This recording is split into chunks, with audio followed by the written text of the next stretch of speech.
Most drivers in commercial trucks, such as Fords of this is their back window.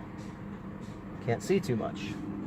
The resolve to this is the controlled outcomes forward and rear recording dash camera system of both 1080p front and rear, which this is the, change it here, that is the rear camera.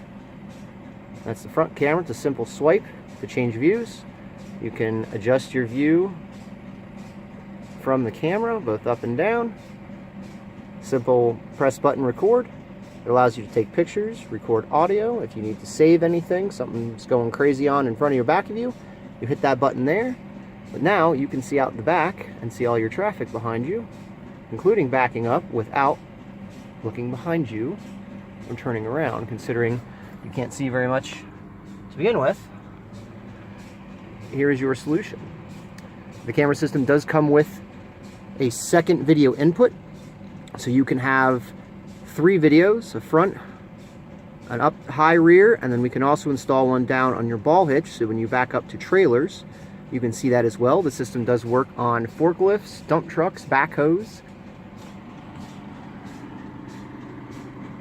See how it's mounted. We do have other mounts available. We do feature ram mounts. We do have a suction cup version of this. We have a hard mount screw version, and we have a magnetic version as well.